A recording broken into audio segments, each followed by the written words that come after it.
Subscribe करें और bell दबाएं ताकि कोई खबर रह न जाए।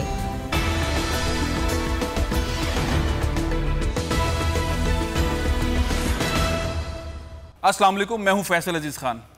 रमज़ानुल मुबारक आने को है, महंगाई का तूफ़ान बरपा है। महंगाई पर लोग क्या सोच रहे हैं? सिर्फ मामला कराची का नहीं है, सिर्फ लाहौर का नहीं है, सिर्फ पेशावर का नहीं है, सिर्फ कोयटा का नहीं है, पूरे पाकिस्तान के अंदर रमज़ान से पहले एक ज़बरदस्त किस्म की महंगाई आ गई है। और वो मोहब्बत करने वाले, वो रसूलुल्लाह सल्लल्लाहु अलैहि वसल्लम के आशिकान रसूल, वो मोहब्बत करने वाले लोग नमाज पढ़ने के लिए जा रहे होते हैं, 100 रुपए की चीज़ 300 की बेचते हैं, वज़ू करते हैं और सिजदे में चले जाते हैं रोज़े में। 200 रुपए, 150 रुपए, 500 रुपए एक चीज़ के ऊपर प्रॉफिट ले रहे हैं। लोग क्या कह रहे हैं उनके बारे में ज़रा सुनिए। महंगाई के बारे किलो है, लेकिन गरीब आदमी मर गया हर पासों। महंगाई बहुत हो गई है, हर चीज़ महंगी है, आटा भी महंगा, चीनी महंगी, घे महंगा, हर शहर महंगी है। गरीब आदमी की कर सकता? ये कर रहे हैं कि खुदकुशी करने का मुकाम आ गया। ठीक है, ये देखो नाश्ता लेकर आए हैं, कितने का नाश्ता होगा? 1300 रुपये का। सुबह से यहीं पर खड़े हुए, बहुत इसमें लड़ाई भी हो रहा है। और ये अपने जो ना अपने बंदे को पहले आगे कर देते, जो जान पहचान नहीं है तो उसको कहते रुक जाओ रुक जाओ रुक जाओ। आटा जो है वो बाहर से यही वाला 580 रुपये का मिलता है, तो यहाँ 400 का है। सही है। ये घी बाहर से 250 रुपये का है, तो 170 का आ रहा है। तो चीनी है जो वो तो बहुत ही कम है, वहाँ बाहर से 105 रुपये, यहाँ पे 68 रुपये। और जो बातें लाइन से जाए, लेकिन लड़की औरतें ना बीच में आके बेईमानी कर रही हैं। बहुत मुश्किल हो रही है, बहुत परेशानी हो रही है।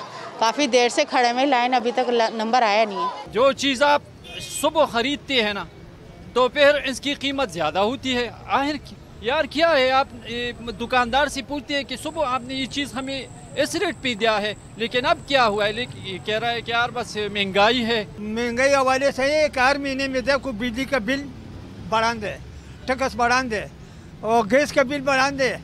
दुकान 5,000 से 20,000 तक पहुँच गई है। महंगाई खुद आंदे, टैक्सुना मिक्सुना सब कुछ परे कर। किस तरह लोग रमज़ान गुजारेंगे, हुकूमत की इस्लाहात क्या हैं, बहुत बड़ा मामला है। बहुत सारे इदारे ऐसे होते हैं जो रमज़ान में लोगों की मदद करते हैं, मुसलसल मदद करते रहते हैं पूरे साल, लेकिन रमज़ान में खुसूसन मदद करते हैं।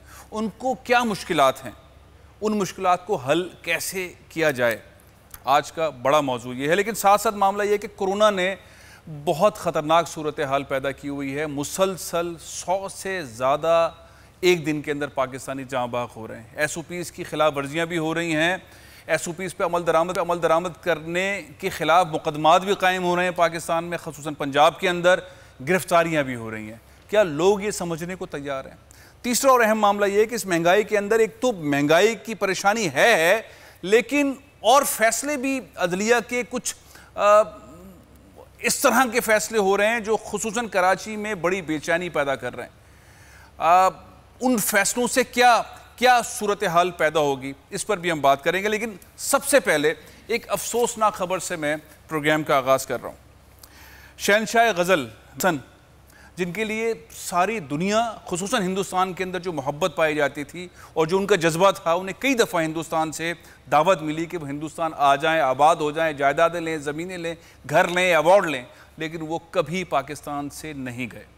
बहुत बुरे हाल के अंदर उनकी ज़िंदगी का अख्तिताम हुआ। उनकी घराने की आज क्या सूरत हाल है? उनके साहबजादे, चंद रोज़ पहले एक साहबजादे का इंतकाल हुआ, किस तरह हुआ देखा नहीं गया। एक और साहबजादे डायलिसिस के अंदर एक वीक में 3 दफ़ा डायलिसिस के लिए जाते हैं।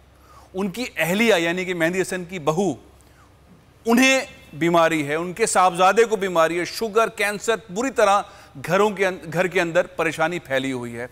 लेकिन कोई हुकूमती ऐलान, उस पर अमल दरामद नहीं हुआ। 50 लाख देंगे, 2 लाख दिए। सिंध हुकूमत हो, गवर्नर साहब हो, CM साहब हो, वफाक हो, मेहंदी हसन के घर की सूरत हाल बहुत ज़्यादा ख़राब है। मैं आपको एक क्लिप दिखाना चाहता हूँ। मेरे साथ स्टूडियो में इस वक्त 3 अहम शख्सियात मौजूद हैं जो कि रमज़ान के हवाले से जो कैंपेन चलाती हैं पाकिस्तान के सबसे बड़े शहर में, और इसके अलावा पूरे पाकिस्तान के अंदर बहुत बड़ी कैंपेन चलाती हैं। वो उनके तीनों करता धरता 3 इदारों के मेरे साथ मौजूद हैं। JDC के मोहतरम जनाब ज़फ़र अब्बास साहब मौजूद हैं। अस्सलाम वालेकुम ज़फ़र भाई। सैलानी के आरिफ लखानी साहब मेरे साथ मौजूद हैं, बहुत बड़ी कैंपेन चलाते हैं। आलमगीर इंटरनेशनल ट्रस्ट, उनके रेहान यासीन साहब मौजूद हैं। आप तीनों हजरात को अस्सलाम वालेकुम। तीनों की तवज्जो मैं चाहता हूं, जरा ये जो थोड़ी देर पहले क्लिप हमें मौसूल हुआ है, जफर अब्बास साहब घर पर गए मेहंदी हसन साहब की, और क्या माजरा है, क्या सूरत हाल है, जरा देखें। अच्छा, ये आसिफ साहब हैं, मैं आपको फिर बता दूं किसकी बात कर रहे हैं। हम बात कर रहे हैं जी, ये हैं आसिफ साहब, पाकिस्तान का बहुत बड़ा नाम, बहुत बड़े गज़ल पढ़ने वाले। और मैं आपको इनके ये बेटे किसके हैं, ये हैं बेटे जनाब मेहंदी हसन साहब के। और ये मैं जिस घर में हूँ, ये है मेहंदी हसन साहब का घर, गज़ल का बहुत बड़ा नाम, बहुत बड़ी शख्सियत। ये आसिफ साहब हैं और इसी घर में 3 दिन पहले इनके एक और भाई का इंतकाल हुआ। क्या नाम था आपके चचा का? ताया का। क्या वजह बनी उनके इंतकाल की? गर्मी, क्योंकि वो लाइट जो इलेक्ट्रिसिटी जो है वो कटी हुई थी। कितने दिन से कटी गई? 21 दिन से। तो जब आप लोगों ने ऊपर जाके दरवाजा तीसरी मंजिल पे तोड़ा तो अंदर क्या देखा? मतलब वो थे नहीं, जा चुके थे, इंतकाल हो चुका था। एक मैयत 2 दिन पहले इस तरह हुई है घर में। आसिफ साहब आगे आओ। आसिफ साहब, क्या सूरत हाल है आपके? कितने डायलिसिस होते हैं हफ्ते में?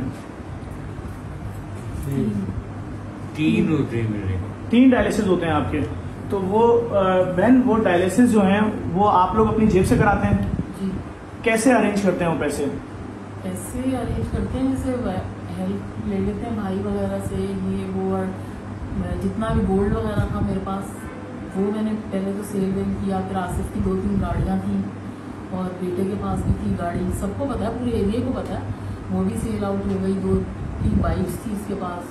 बस इस तरह अल्लाह पाक अब चला रहे हैं, जाहिर सी बात है। पाकिस्तान ही नहीं बल्कि हिंदुस्तान में भी ये क्लिप सबसे ज़्यादा वायरल हो रहा है। शहनशाह गज़ल मेहंदी हसन के घर का अहवाल, उनके साहबजादे की, उनकी बहू की, उनके पोते की क्या सूरत हाल है। इस वक्त मेरे साथ मिसेज़ रूबी आसिफ मेहंदी हसन मौजूद हैं। अस्सलाम वालेकुम। जी वालेकुम अस्सलाम। मैं ये तो जफ़र अब्बास साहब ने जो क्लिप दिखाया, मेरे साथ बैठे भी हैं इस वक्त स्टूडियो में, लेकिन मैं जानना चाहूँगा कि आपसे किन किन हुकूमती शख्सियात ने वादे किए और वो कितने वादे पूरे हुए। ज़रा साहब उन वादों के बारे में बताएं, ऐलानात जो अमल दरामद नहीं हो सके। 4 साल में जितने भी मतलब लोग हैं सबको ही आई थिंक सो पता है। अब नाम मैं क्या आपको बताऊं वाजे करके। और दूसरा ये कि जो अभी फिलहाल के सीएम हैं सिंध के, उन्होंने हमें बिल्कुल अप्रूव किया था पैसों का, मगर वो पैसे अभी तक हमारे हाथ में नहीं आए। कितना ऐलान किया था?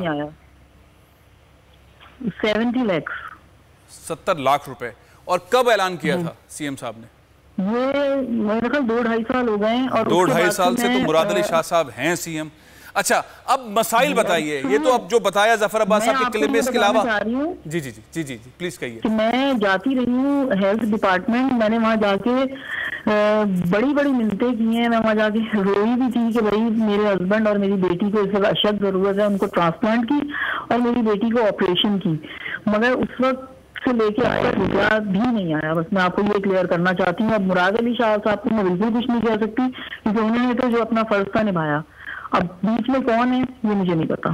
हाँ, उन्होंने फर्ज निभाया, ऐलान कर दिया। अमल दरामद भी मेरा ख्याल है कि उन्हीं की जिम्मेदारी थी, उनको फॉलो अप करना था। अच्छा, अब अपने मसाइल अगर आप मुनासिब समझें तो जो घर की सूरत हाल है थोड़ी सी नज़र आ गई है, आपके खाविन की नज़र आ गई है, आपके साहबजादे की नज़र आ गई है। कोई मसाइल अगर आप बताना चाहें अपने? बेटी को भी कैंसर है, कोई मसला हमारा घर का प्रॉब्लम ये है कि देखिए बहुत सारे प्रॉब्लम्स हैं घर में जो कि आपको मेरा ख्याल पता चल ही चुके हैं, आपने वीडियो देख ली है। तो ये जो बिजली का बिल है, जाहिर सी बात है ये काफी ज्यादा चढ़ गया है। और अभी कुछ दिन पहले जो है आसिफ के छोटे भाई हैं, उन्होंने अमेरिका से ना 1.5 लाख रुपए भिजवाए थे जो हमने के इलेक्ट्रिक वालों को दिए थे। और उन्होंने 1 महीने से भी 2 दिन पहले लाइट आके काट के चले गए। ठीक है, 1.5 लाख रुपए देखिए अहमियत रखते हैं और उनको भी सारे मसलों का पता है। दिखाए बेटी के इलेक्ट्रिक ने आपके घर की लाइट काट दी जी। और जो 21 दिन लाइट बंद रही, फिर उसके बाद उनकी जो बेटी है तहमीना और उनके हस्बैंड जो हनीफ, वो भी गए थे। उन्होंने भी बहुत रिक्वेस्ट की मगर उन्होंने लाइट नहीं खोली। ठीक है, तो हम तो इन्हीं को कसूरवार ठहराएंगे क्योंकि देखिए इतनी ज्यादा गर्मी उसी जब तक लाइट नहीं थी, लाइट कटी हुई थी, इसी दौरान जो है वो आपके जेठ का इंतकाल हो गया। बिल्कुल बिल्कुल बिल्कुल राइट। बहुत बहुत शुक्रिया। मैं इस मौजू पे, अब ये है माहौल। अब ये मेरे साथ जो शख्सियात बैठी हैं, हुकूमत कुछ करती है नहीं करती है, बारिश होती है, नाले भर जाते हैं, कचरा होता है, गंदगी होती है, कोरोना होता है, गुर्बत, बेरोजगारी, हुकूमत शायद नजर नहीं आती। लेकिन ये 3 इदारे जो इस वक्त मेरे साथ बैठे हैं, इसके अलावा बहुत सारे इदारे हैं, ये 3 इदारों की जो शख्सियात बैठी हुई है, मैं इनको कई बार 1, 2, 3, 4 बार, सैकड़ों बार देख चुका हूं कि ये किस तरह लोगों की मदद करते हैं। जो आम रूटीन की मदद है वो है, लेकिन ये घराना यहाँ जो तकलीफ है, यहाँ जो मुसीबत है, जो के इलेक्ट्रिक ने लाइट काटी है, जिस तरह से पैसे ऐलानात करने के बाद नहीं दिए हैं और जिस मुसीबत के अंदर हैं, क्या सूरत हाल है। जफर भाई, आपने क्लिप बनाया, बहुत तकलीफ हो रही है मुझे, सारे पाकिस्तान में लोगों को तकलीफ हो रही होगी। हम अमूमन जो गुफ्तगू कर रहे होते हैं आपके इदारे से मुताल्लिक या आलमगीर इंटरनेशनल के हवाले से या सैलानी इंटरनेशनल के हवाले से हम बात कर रहे होते हैं। लेकिन ये एक ऐसा मामला है जिसपे हुकूमत का रिडार फोकस यूं होना चाहिए था, नहीं हुआ। क्या वजह समझते हैं? देखें, मेरे पास जब इनका फ़ोन आया और उन्होंने बताया कि मैं मेहदी हसन साहब की बहू बात कर रही हूँ और प्लीज़ मुझसे रब्ता करें और मेरे घर आएँ ज़फ़र भाई, आके देखें मेरा शौहर ज़िंदगी और मौत की कशमकश में, मेरे घर में 2 दिन पहले मैयत हुई है, मेरे शौहर की हालत देखें, मेरी बेटी 19 साल की है, उसको कैंसर है, उसके लिए ग्रांट अप्रूव हो चुकी है लेकिन मुझे वो पैसा नहीं मिल रहा। मेरे बेटे को 750 शुगर है, उसको देखें, मेरे एक बेटे का एडमिशन ही नहीं हुआ स्कूल में, 14 साल का हो गया, मेरे पास पैसे नहीं। मैं दंग रह गया कि वो शख्स जिसके लिए हिंदुस्तान कह रहा है कि जहां तक तुम देखोगे उतनी जमीन तुम्हारी है, आ जाओ। कहां है आर्ट्स काउंसिल, कहां है वो इदारे जिनकी जिम्मेदारी। मैं जब उनके घर गया, यकीन जाने उन्होंने मुझसे जो जुमला बोला वो मैं आपको बता रहा हूं। उन्होंने कहा हम उस कमरे में वीडियो नहीं बनवाएंगे जहां हम जिंदगी गुजार रहे हैं, हमारे खानदान की इज्जत का मसला है। मैंने कहा बहन उसी कमरे में बनवाएं, दिखाएं तो हमारे हीरोज के साथ हो क्या रहा है, उनकी फैमिलीज के साथ क्या हो रहा है। उन्होंने बताया जिस दिन हमारे घर में अभी इनके बड़े भाई का जनाजा हुआ, अगले दिन फिर हमारे घर में वो इदारा आ गया था कि हम आपके साथ बिजली, मतलब मैं नाम नहीं ले सकता, मेरे साथ मुश्किल है। इन पर पाबंदी है, कराची इलेक्ट्रिक का नाम लेंगे तो इनके खिलाफ कार्रवाई होगी, कोर्ट इन्हें बुला लेगा। रेहान भाई, आप इस मंजर को किस तरह देख रहे हैं, ये क्या मंजर है? जी बिल्कुल, जो जफर भाई ने, सबसे पहले तो शुक्रिया इनका कि इन्होंने तमाम लोगों की आंखें खोल दी और ये जो वीडियोस बनाते हैं बहुत बेहतरीन और बहुत अफसोस का मकाम है इस वक्त। और मैं ये चाहूँगा कि हम तीनों NGOs जो हैं यहाँ पर बैठ के इनके जो जिम्मेदारियाँ हैं वो बांट लें ताकि सब जो हैं वो इनके कामों बहुत अच्छी राय और इसको हुकूमत के चक्कर में ना रहें। हुकूमत के चक्कर में अब आरिफ भाई आप क्या कहेंगे, ये इतना बड़ा नाम, इतना बड़ा घराना, उसके साथ जो हो रहा है, क्या आपके जहन में आया है सब कुछ देखकर सुनकर? मैं आपसे ये कहूँगा कि अल्हम्दुलिल्लाह तकरीबन 1.5 साल से सैलानी वेलफेयर इनकी बाकायदा मेडिकल में हेल्प कर रहा था और कर रहा है और माहाना वजीफ़ा भी इदारे की तरफ से बंधा हुआ है। अच्छा जी हाँ। अच्छा, सैलानी वेलफेयर इनकी मेडिकल की भी सारी जिम्मेदारियां पूरी कर रहा है और माहाना वज़ाइफ भी दे रहे हैं पूरी फैमिली को, माहाना वजीफ़ा मिल रहा है। अच्छा, ये जो मसाइल सामने आए, हुकूमत की रिस्पॉन्सिबिलिटी बनती है, हुकूमत पूरा नहीं कर रही है। हुकूमत ने ऐलान भी किया 70 लाख रुपए जैसे वो बहन कह रही थी, वो पैसे नहीं मिल रहे। इसके अलावा भी मसाइल है बहुत सारे। आपके नज़दीक वही हल है जैसे कि रेहान साहब कह रहे हैं कि भाई हम आपस में बैठकर NGO जो जहाँ इतने सारे काम कर रहे हैं आपस में बांट लें और मसाइल को हल कर लें, इत्तेफाक करेंगे आप? आरिफ भाई, मैं इस पर इत्तेफाक करता हूँ, हम बिल्कुल तैयार हैं अल्हम्दुलिल्लाह, और हमेशा ऐसे लोगों को हम खुद, जिस तरह आज जफ़र भाई ने भी इनके घर का दौरा किया और मालूमात बताई तो और इल्म में इजाफा हो गया, तो इंशाअल्लाह हम इनके साथ और खड़े हैं मज़ीद। इनके सर 3 मसाइल जो बड़े मसाइल हैं कि इलेक्ट्रिक का मसला मैं कहता हूँ जफ़र भाई कर दें, राशन के हवाले से मसला सैलानी कर दें और मेडिकल के हवाले से सारा मसला हम हल कर देते हैं। अरे ज़बरदस्त, देखिए कितनी कमाल बात हो रही है इस वक्त रियासत पाकिस्तान में कि आलमगीर वेलफेयर ने जिम्मेदारी ली कि उनके शौहर का ट्रांसप्लांट जिसकी मालियत वो 50 लाख बोल रहे हैं, उनकी बेटी के कैंसर का ऑपरेशन जिसकी मालियत 40 लाख है, यानी 1 करोड़ की जिम्मेदारी तो इन्होंने ही ले ली है। भाई बहुत बड़ी डेवलपमेंट हो गई है। जो आपने शहनशाह गज़ल मेहदी हसन साहब का घर का अभी अहवाल देखा, उस पर 3 बड़ी NGO जो पाकिस्तान की हैं उन्होंने फैसला कर लिया है। हेल्थ के मामलात आलमगीर वेलफेयर देखेगी, जो उनके राशन के मामलात हैं सैलानी देखेगी, और बाकी जो बिजली वगैरह के मामलात हैं, पाबंदी तो लगी हुई है जफर अब्बास साहब के ऊपर, लेकिन वो बिल जमा करा देंगे। मैं फैसल भाई गुजारिश करूंगा, लाखानी साहब आप बिजली के मामलात देख लें, हमने डायलिसिस सेंटर खोल लिया, मैं इनका डायलिसिस की जिम्मेदारी सारी ये तीनों कर लेंगे। मैं ब्रेक ले रहा हूँ, वापस आते हैं कि अगर जिम्मेदारियां NGOs ने लेनी है और हुकूमत ने ऐलानात करने, ऐलान ऐलान ऐलान पे ऐलान, ऐलान पे ऐलान, और पूरे लोगों ने इंतजार करना है, तो फिर ये NGOs के जरिए ही सिस्टम ना चलाया जाए। और 2-4 मसाइल हैं, ये इदारे और क्या कर सकते हैं, 2-3 मसाइल और भी आपके सामने रखूंगा इस ब्रेक के बाद।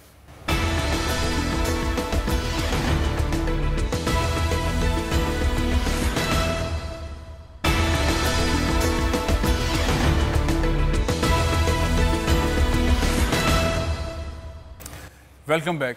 महंगाई बहुत ज़्यादा है, बेरोज़गारी में इजाफ़ा हो रहा है, जराइम में भी इजाफ़ा हो रहा है बेरोज़गारी की वजह से। ये सिलसिला हम कई सालों से आप मैं सुनते आ रहे हैं, लेकिन जो सवाल अब मैं करने वाला हूँ और इन तीनों मेहमानों से करूँगा जो मजबूर मिस्कीन लोगों की मदद करते हैं, बल्कि अब तो मिडिल क्लास की भी मदद कर रहे हैं, बेरोज़गारी में इतना इजाफ़ा हो गया है। सवाल ये है कि कोई भी माँ अपने बच्चों को जहर कैसे दे सकती है? क्या उसके जहन में होता है किसी माँ के वो अपने बच्चे को जहर दे और फिर खुदकुशी कर ले? ये वाक़यात बढ़ रहे हैं।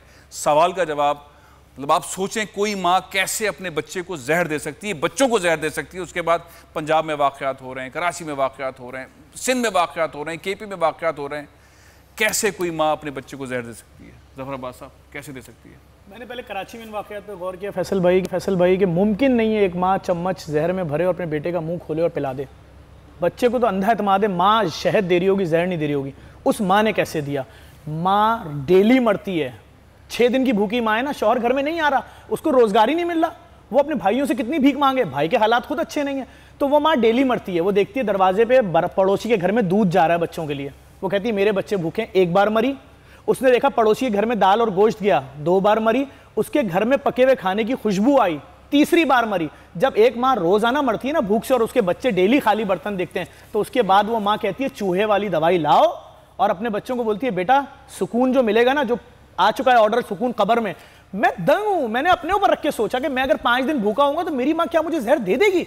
मैंने बहुत सोचा, मैंने कहा अच्छा, इसका मतलब इसके अलावा कोई और ऑप्शन उस माँ के पास नहीं था कि सारा जमाना खा रहा है, मेरे बच्चे भूखे, अगर मैं खुद मर जाऊंगी तो ये क्या करेंगे? तो वो अपने 5 बच्चों को जहर देती है। मियाँ बीवी एक दूसरे को जहर देते हैं, कहते हैं हमने निकाह किया था ना, हम दोनों मियाँ। क्या कहेंगे? माँ इस्तिआरा है जी मोहब्बत का, और अल्लाह ताला ने भी जब माँ का लफ्ज़ कहा है तो 70 माँओं से कहा है, 70 बाप से नहीं कहा, 70 वालिदैन से नहीं कहा, अल्लाह ने माँ से कहा। यकीनन वो जब इंतहाई मजबूरी के आलम में चली जाती है और वो जब ये सोचती है कि उसके आगे कुछ नज़र नहीं आ रहा होता उसको, तो मतलब इस पे बोलने का दिल नहीं चाह रहा। आरिफ भाई क्या कहेंगे, माँ अपने बच्चों को जहर क्यों दे रही है? माँ इस वक्त जो जहर देने की जो सूरत हाल नज़र आ रही है वो आपके सामने है। जिस तरह महंगाई, जिस तरह बेरोज़गारी और जो हालात नज़र आ रहे हैं, वो कहाँ किस किस जगह हाथ फैलाए। अब जो कुछ इदारे हैं, चंद एक इदारे जो इनकी मदद कर देते हैं, ज़ाहिर सी बात है इस टाइम जो कराची के हालात और इस वक्त पूरे पाकिस्तान के हालात आपको सब नज़र आ रहे हैं कि इस वक्त महंगाई ने कमर तोड़ दी है, लोग खुदकशी पर तुल गए। इसकी वजह यही है कि लोगों के पास खाने को नहीं है। लोग या तो किस तरीके से अपने बच्चों को भूखा देखें, तो वो कदम इसीलिए उठा लेती है कि उससे बर्दाश्त नहीं होता माँ से। माँ बर्दाश्त कर ही नहीं सकती है कि उसका बच्चा भूखा सोए या भूखा बिलबिलाता रहे।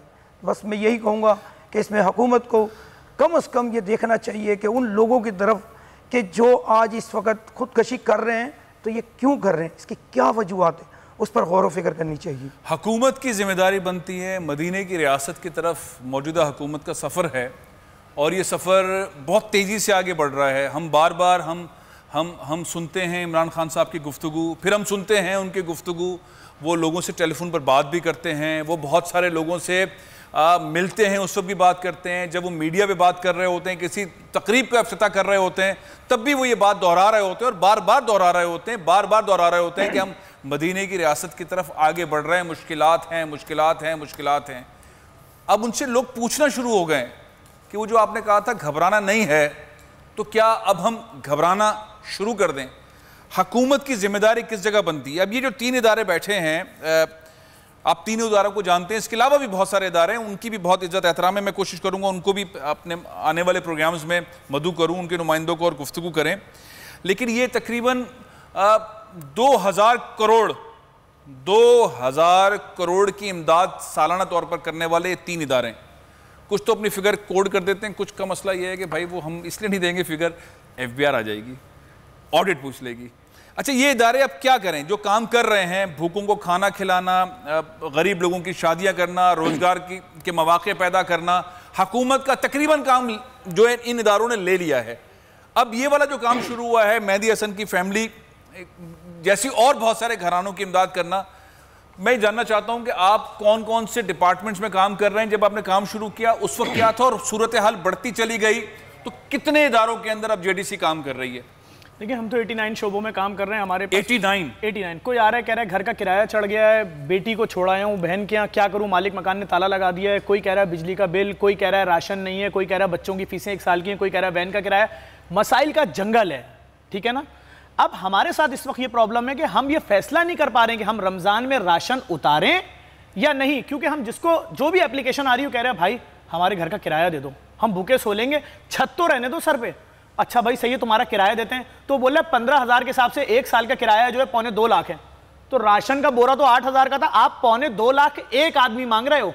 आप कह रहे हो मेरे सारे बच्चों को यूनिवर्सिटी ने निकाल दिया, मैं सेमेस्टर की फीस नहीं दे पाया 1 साल से। तो ये हो क्या रहा है? यानी इस बार हम राशन नहीं बांटेंगे, हम लोगों को अब आ गए मिडिल क्लास के मसाइल, घर के, तालीम के, और लोअर मिडिल क्लास हंसना छोड़ चुकी है। मैं पहले भी बोल चुका हूं, इस वक्त दुकानों पे लोग बेसन चना खरीदते थे रमजानों के लिए, क्यों नहीं जा रहे खरीदने?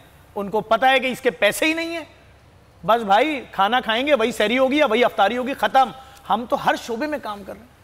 आप कितने शोबे में आपका इदारा काम कर रहा है? जो मैं बुनियादी तौर पर जानना चाह रहा था कि एक इदारा कोई भी शुरू होता है वो जहन में रखता है 3-4, लेकिन मसाइल बढ़ते जाते हैं तो शोबाजात बनते जाते हैं। देखिए फैसल भाई, हम जो काम कर रहे हैं, हमारी टॉप प्रायोरिटीज 3 है जी। सबसे पहली प्रायोरिटी हमारी है हेल्थ, दूसरे नंबर पर हम एजुकेशन पे काम कर रहे हैं, और तीसरे गरीब बच्चियों की शादी। इसके बाद बहुत सारी फिर खाना है, राशन है, लोगों की इमदाद है। एनवायरमेंट है, इसमें कौन कौन सी चीजें बढ़ गई, ऐड हो गई जो पहले नहीं थी? सर मैं तो आपको ये कहूँ कि हेल्थ के हवाले से पिछले 1 साल में जब OPDs बंद हो गई थी तो उस वक्त हम क्या करते, क्या कोविड के अलावा इससे पहले दुनिया नहीं थी? लोग शुगर से नहीं मरते थे? जो हर महीने शुगर की दवाइयां लेते हैं वो लोग क्या करें? वो डॉक्टर के पास, डॉक्टर दूर भगा रहे हैं उनको। नंबर 2, जो हाइपरटेंशन की दवाइयां लेते हैं वो क्या करें? जो TB का इलाज करा रहे हैं वो क्या करें? जो डायलिसिस करा रहे हैं वो क्या करें? जिनके गुर्दों के और दीगर मसाइल हैं वो लोग क्या करें? जिनकी हड्डी टूट गई है वो क्या करें? डॉक्टर तो करीब नहीं आने दे रहे हैं उनको कि जी 7,000 रुपए का पहले आप कोविड का PCR टेस्ट कराइए, उसके बाद आप ये सारा काम कीजिए। आलमगीर वेलफेयर ट्रस्ट फ्री कर रहा है ये सारी चीजें। लेकिन बात यह है, अभी आपने ये बात कही कि हुकूमत, सर फिर क्या करें हम इस मुल्क में हम तो काम कर रहे हैं ना, अब हमें ही दबाया जा रहा है। आज भी जंग में एक बहुत बड़ा इश्तिहार था हमारे अखबार में, और उसमें ये सिंध चैरिटेबल कमीशन कि जी आइए आप अपने आप को रजिस्टर कराइए। ठीक है, हम मानते हैं कि रमजान में प्रॉब्लम क्या करवाएं? नहीं सर, हम नहीं भाग रहे। मैं आपसे एक बात बताऊं ना, रिश्वत का चक्कर है क्या?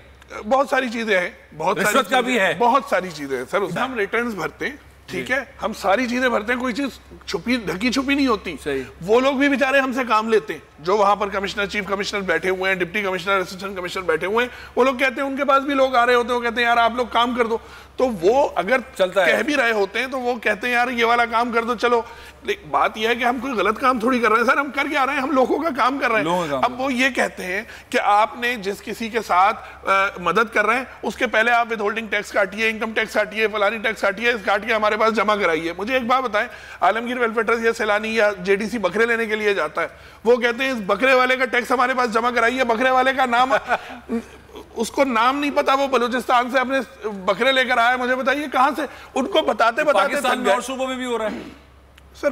कराची सबसे बड़ा काम तो कराची में ही हो रहा है ना। नहीं, ये गवर्नमेंट को क्रेडिट दूं या क्या? आप क्रेडिट दीजिए सर, क्रेडिट दीजिए। चलिए आरिफ भाई आप बताएं। नहीं, मैं एक बात सर, मैं एक बात ये कर रहा हूं, मुझे ये बताए, ये जो फलानी जगह पर आप वो कर लो, ये सबसे बड़ा मसला है हमारा। सैलानी भी बकरे करता है, JDC भी बकरे करता है, बकरे वाले का टैक्स कैसे जमा कराए सर? बकरे वाले का टैक्स उसके पास तो शनाख्ती कार्ड भी नहीं होता, वो बलूचिस्तान के ऐसे इलाके से आया होता है कि जहां पर उसका नाम भी उसको नहीं पता होता।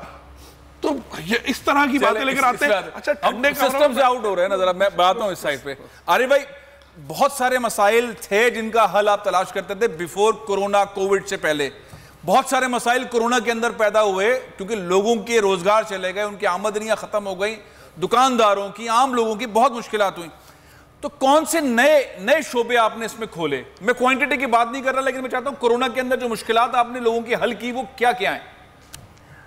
मैं आपको ये बताना चाहूँगा पहले तो कि जैसे अपना ज़फ़र भाई ने ये बात बताई कि 89 शोबों पर काम कर रहे हैं। शोबे ज़रूर बताने चाहिए क्योंकि लोगों को इल्म हो कि इनके पास ये शोबा है, हम जाएंगे तो ये हमारी मदद होगी। सही है।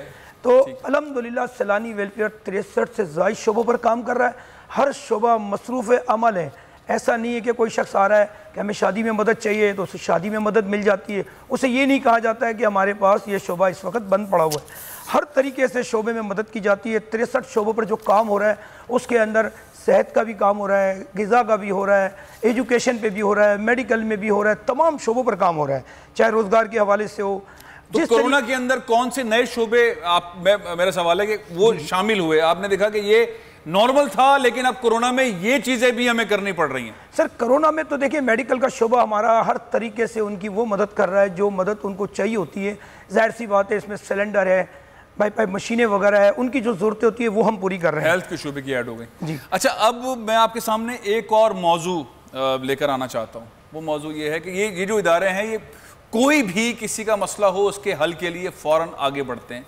हेल्थ का मामला हो, रोज़गार का मामला हो, राशन का मामला हो, शादियों के बच्चियों का, बहुत सारे ऐसे मामला हैं हम देख ही नहीं पाते कि हुकूमत कहाँ नज़र आती है। इवन कि मैंने NGOs के बाद ऐसे काम भी देखे हैं जब पानी भरा हुआ था तो सैलानी उस पूरे इलाके के अंदर खाना, अनलिमिटेड खाना पहुंचाने के लिए था। पानी और गंदगी थी तो पता नहीं कितने डंपर और ट्रक लेकर ज़फ़र अब्बास साहब अपनी टीम के साथ पहुंच गए। हुकूमत लड़ रही थी, MQM PTI की जंग चल रही थी, पीपल्स पार्टी सोच रही थी और ये सफाई कर रहे थे और वो सारी चीज़ें नशर भी हुई। इसी तरह से आलमगीर वेलफेयर ट्रस्ट ने भी बहुत बड़े पैमाने पर इस तरह के काम किए। अब मामला है, नया चैलेंज है। नया चैलेंज क्या है? कराची के अंदर इमारतें गिराने के ऑर्डर्स। हमने राशिद महनाज रोड पे देखा, हमने देखा कि एक बड़ी इमारत बन रही है, उसके पास NOCs हैं, वो छाप रहे हैं कि बिल्डिंग कंट्रोल की NOC भी है, वो कह रहे हैं कि भाई फलानी NOC भी है, हर तरह की आबाद की भी NOC है, हर तरह की। और वो रॉयल पार्क नामी बिल्डिंग सुप्रीम कोर्ट ने अहकाम दिए नाजायज़ है और तोड़ दो, और टूटना शुरू हो गई। चीफ जस्टिस ऑफ पाकिस्तान जनाब जस्टिस गुलजार अहमद साहब ने एक बार नहीं कई बार उसकी बार बार कही और वो तोड़ दी गई। उसमें तकरीबन 700 से ज़्यादा ऐसे पाकिस्तानी जिन्होंने इन्वेस्टमेंट की थी, कमेटियाँ डाली थी, तनख्वाहों से जमा किए थे पैसे, उनके पैसे लटके हुए, पैसे मिल ही नहीं रहे, बिल्डिंग तहस नहस हो गई। अब वो सिलसिला चल ही रहा था, एक और मामला आ गया। कल फिर हमने सुना चीफ जस्टिस ऑफ पाकिस्तान ने फिर बहुत सारी चीज़ें ऐसी कही, उसमें से एक और नस्ला टावर की पोजीशन को गैर कानूनी करार दिया गया। कोर्ट ने कह दिया तोड़ दें। अब मामला क्या है, मैं आपको एक छोटा सा क्लिप सुनाना चाहता हूँ, पूरा नहीं सुना सकता क्योंकि जिनका मकान है वो बहुत सारी ऐसी बातें कर रहे हैं कि कोर्ट बुला सकता है, तो खाली उनकी कैफियत सुने। फिर हम ये जो इदारे हैं जो लोगों के मसाइल हल करते हैं पूछेंगे इनका क्या करेंगे। ये अपर मिडिल क्लास लोग हैं जिनके फ्लैट्स की कीमत 8-8 करोड़ 6-6 करोड़ है, ये ज़मीन पर आ रहे हैं, इनको कौन बचाएगा? कोर्ट ने ऑर्डर दे दिया, हुकूमत कहीं नज़र नहीं आ रही, हुकूमत ने नोटिस दिया मकान खाली करो, 7 दिन के अंदर हमें तोड़ना है। क्या कहा, ये क्लिप जरा देखें आप। ये गुस्सा है, गुस्सा, इसको आप वो ना कहें, लेकिन जाहिर है बिल्डर ने इतनी बड़ी बिल्डिंग बनाई, उसके पास परमिशन थे, उस वक्त इदारे हरकत में क्यों नहीं आए? कई साल से यहाँ लोग रह रहे हैं। मैं बिल्कुल भी किसी भी सूरत में 1% भी चीफ जस्टिस ऑफ पाकिस्तान के फैसले के खिलाफ कोई बात नहीं कर सकता। मैं एहतराम करता हूँ, सब एहतराम करते हैं, और चीफ जस्टिस ऑफ पाकिस्तान जनाब जस्टिस गुलजार अहमद साहब कराची के लिए बहुत सारी ज़बरदस्त चीज़ें कर रहे हैं। कराची सर्कुलर रेलवे के हवाले से बहुत सारे प्लान उनके बहुत सारे हैं, लेकिन इन लोगों का क्या होगा? क्या जैसे कि रॉयल पार्क के लोग समझ नहीं आ रहा क्या करें, कहाँ कौन पैसे देगा, कहाँ से पैसे आएंगे। 2014 में उन्होंने पैसे दिए थे, 2021 चल रहा है, बिल्डर बीमार है, लंदन में है, इन्वेस्टर दुबई का है, बाबा अंकल नजर नहीं आ रहे, कोई बंदा मौजूद नहीं है, वो बेचारे पैसे जोड़ रहे हैं, कोर्ट में जा रहे हैं, उनको इंसाफ मिलेगा नहीं मिलेगा। अब ये जो लोग हैं ये तो बहुत सफेद पोश अपर मिडिल क्लास के, इनका क्या होगा? आपके पास कोई हल है? आपने तकलीफ सुनी, कोई रास्ता आपको नजर आता है? रेहान भाई आपके पास chief justice of Pakistan Karachi के बेटे हैं, बिल्कुल हैं, तभी मैं मोहब्बत का इज़हार भी कर रहा हूं। Chief justice of Pakistan national college में पढ़े हुए हैं।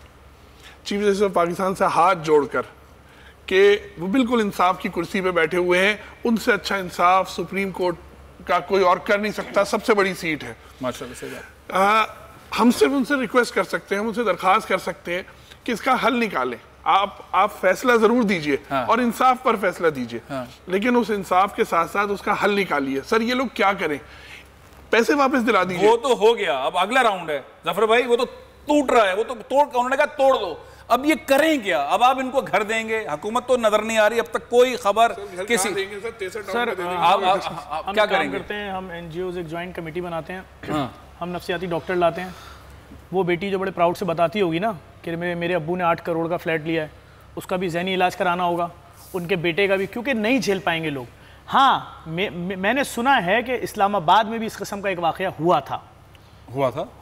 वो आपको जहां सुप्रीम कोर्ट है, जहां पे वजीर आजम हाउस है, जहां पे पार्लियामेंट हाउस है, उसके बीच में एक बहुत बड़े ट्विन टावर है, उसका फैसला हुआ था और तोड़ा नहीं उसको। सर उसको तो वो कर दिया था कि ये डुअल गेम तो नहीं है, आप उसी का इशारा कर रहे हो। मैं इतना ज्यादा इन मामलात को नहीं समझता, मुझ पे वैसी बहुत पाबंदी है, लेकिन मैं इतना जानता हूँ जस्टिस गुलजार साहब अच्छा फैसला करेंगे, जो भी करेंगे उनसे अगर टूटने जा रहा है भाई, अपील में जाएं, दोबारा अपील में जाएं, इनके पास ऑप्शन जब तक अगली हाजिरी होगी तब तक टूट जाएगा। आरिफ भाई, आरिफ लखानी साहब, आप तो बिल्डर भी हैं, आप उनको घर देंगे? ये लोग घर टूट रहा है, सैलानी इनको घर देगी? सैलानी तो वैसे लोगों को घर दे रही है, कई सैकड़ों मकान बनाकर लोगों को दिए जा चुके हैं, मगर ये एक नाइंसाफ़ी है कि एक शख्स कर्ज लेकर और वो मकान ख़रीदता है या मकान लेता है, उसकी ख्वाहिश पूरी होती है, मगर आप अंदाज़ा लगाएं कि आज तोड़ने की इजाज़त दे दी गई है तो ये कहाँ जाएंगे? इसका कोई इंतज़ाम करें। इनका तो कोई कसूर नहीं है, कसूर जिनका है उन पर एक्शन लेना चाहिए, जिन्होंने इसके नक्शे पास किए, जिन्होंने एनओसियाँ दिए, लीज़ करके दे दिए गए और तामीरात करके बना कर दे दिए गए, वो अपनी खुशियों से अपने घरों में रह रहे हैं, आज उनकी खुशियों को वो किया जा रहा है। अफसोस है सर। गुजारिश ये है कि जब ऐसे ऐसे मसाइल खड़े हो, एक मसाइल है महंगाई का, एक है बेरोजगारी का, एक जाता है जिसको आप एड्रेस करने के लिए देखते हैं कि हुकूमत की जिम्मेदारी है, ये मसला है। बारिश होती है, सीवरेज के पाइप्स नहीं है, वफाक पैसे नहीं दे रहा, सिंध नहीं कर पा रहा, इसलिए 1100 अरब रुपए का एक प्रोजेक्ट आ गया जिसके ऊपर सिंध में काम होना चाहिए। कराची सर्कुलर रेलवे नहीं चल रहा, उस पर काम होना चाहिए। ये मसाइल हैं। एक मसाइल नए आते हैं जिसके ऊपर समझ नहीं आता कि क्या किया जाए। ये लोग जो रह रहे हैं या रॉयल पार्क के जो लोग हैं, उनके साथ फैसले के साथ हल उनका क्यों नहीं है? उनकी प्रॉपर्टी, ये सवाल है सिंपल सा, बहुत ही अदब के साथ, बहुत ही आजिज़ी के साथ ये सवाल है कि चीफ जस्टिस ऑफ पाकिस्तान जब ये फैसला कर रहे होते हैं, या हमारी अदलिया कोई भी ये फैसला कर रही होती है कि ये चीज़ तोड़ दो, ये नाजायज़ है, ये 10, 20, 25 फ्लोर बन गए, बिल्डिंग कंट्रोल ने सही काम नहीं किया, सिंध हुकूमत ने गलत एनओसी दी, लेकिन लोगों ने इन्वेस्टमेंट कर दी, उन लोगों को रिलीफ कहां से मिलेगा? अगर चीफ जस्टिस ऑफ पाकिस्तान के फैसले में रिलीफ शामिल नहीं होगा, वो रिलीफ कहां से मिलेगा? अब ये लोग रिलीफ कहां से लें? सैलानी के पास जाएं, आलमगीर के पास जाएं, जेडीसी के पास जाएं, किसके पास जाएं after chief justice of Pakistan? मसाइल बहुत ज़्यादा हैं, ऑलरेडी मसाइल बहुत ज़्यादा हैं। मसाइल को हल करने के लिए हुकूमतों की रिस्पॉन्सिबिलिटी तकरीरें नहीं हैं, अमल दरामद है। वज़ीर आज़म साहब की बहुत ज़बरदस्त तकरीरें होती हैं, लेकिन अब अमली तौर पर आगे आने की ज़रूरत है। तमाम चारों सूबों के वज़ीर आलाओं को भी आगे आने की ज़रूरत है। ये NGOs जो हैं वो बेसिकली हुकूमत का काम कर रही हैं, हुकूमत के हाथ में हाथ डालकर आगे बढ़ना चाहती हैं। लोगों के मसाइल में इजाफा हो रहा है। मैंने आपको मसाइल चंद गिनवाए हैं, और मसाइल भी हैं, आने वाले प्रोग्राम्स के अंदर डिस्कस करूँगा। फ़िलहाल इजाज़त दीजिए। पाकिस्तान जिंदाबाद।